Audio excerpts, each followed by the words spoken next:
মাসুদ রানাটা কি হবে? Who is the Masud Rana? যতদিন আর্মি আমাকে সাপোর্ট না দেবে মাসুদ রানাতে, মাসুদ রানা কোনো শেষ হবে না। শুধু টাকা থাকলেই মাসুদ রানা বানানো যায় না। মাসুদ রানা বানানোর জন্য আরো অনেক সাপোর্ট লাগে। মাসুদ রানার জার্নিটা শুরু অনেক আগে থেকে, যখন কাজী আনোয়ার হোসেন স্যার বেঁচে ছিল, ওনার কাছে রাইট চাইতে গিয়েছিলাম।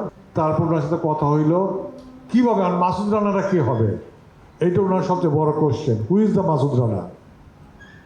আমি বললাম স্যার তাহলে রিয়েলিটি শো করে বের করি। বললো যে কীরকম? আমি বললাম যে সারা বাংলাদেশে কী হবে মাসুদ রানা, এইরকম একটা রিয়েলিটি শো করা হোক। রিয়েলিটি শো করলে এখান থেকে যে বেস্ট হবে তাকে নিয়ে আসবো। বলে যে ভালো আইডিয়া। উনি তারপর আমার সাথে অ্যাগ্রিমেন্ট হইলো, ওনার আমার রাইট দিল। এই ইন্টারিম গভর্নমেন্টের আগে আমরা আর্মিতে পারমিশনের জন্য অ্যাপ্লাই করি। আর্মির সাপোর্ট ছাড়া এই সিনেমাটা কোনোভাবেই শেষ হবে না। যতদিন আর্মি আমাকে সাপোর্ট না দেবে মাসুদ রানাতে, মাসুদ রানা কোনো শেষ হবে না। টাইফুন ফ্যাব্রিক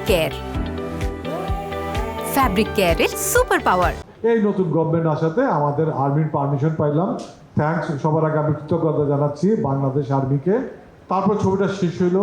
শেষ হওয়ার পরে আপনাদের টিজার দেখলাম, এই যে আসবে রাসেল রানা সম্মুখে যেটা বলবো যে একটা বাংলাদেশে একটা নতুন স্টারের জন্ম হচ্ছে। সেন্সরে ভূয়সী প্রশংসা পেলাম, আনকাট সেন্সর পেল। সেন্সর বোর্ড অসম্ভব প্রশংসা করছে ছবিতে। এবং মেধাবী পরিচালক সৈকত নাসের, খুব পাগলা একটা ছেলে, পাগলের মতো কাজ করে, কাজ থাকে দিন রাত 24 ঘন্টা কাজ করে। তার কারণে এই ছবিটা ভালো হয়েছে।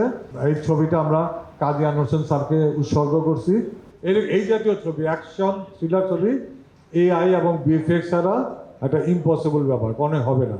যদি আমি এআই এবং বিএফএক্স ইউজ না করি, সেটা লুক ওয়াইজ ভেরি পুয়ার লাগবে। মেইন জিনিস হলো আমি এআই এবং বিএফএক্স দিয়া দৃশ্যটাকে আরো লার্জ করতেছি, আরো সুন্দর করতেছি। আমার পানির ভিতর শট আছে, this the real shot. Russell runner প্রতি কোনো শট কিন্তু রাসেল রানা এআইতে তৈরি করা না। রাসেল রানা এই সিনে যতগুলি শট আছে রাসেল রানার, সবগুলি রাসেল রানার রিয়েল শট। এখানে কোনো এআই নাই। রাসেল রানাকে এআই দিয়ে তৈরি করা হয়নি, কিন্তু কিছু ইফেক্ট তৈরি হয়েছে। কিছু সব ইফেক্ট না, যেমন ছাদে লাভ দিছে ওটা রিয়েল আছে। তারপরে এই যে রাস্তায় ঘুরা চলে গেলো, হাইটা গেলো, this the real shot. AI দিয়া কোনো ক্যারেক্টার তৈরি করি নাই। AI is the working as the ব্যাকগ্রাউন্ডটা সুন্দর করার জন্যই আমরা এআই ইউজ করছি, এর বাইরে কোনো এআই ইউজ নাই।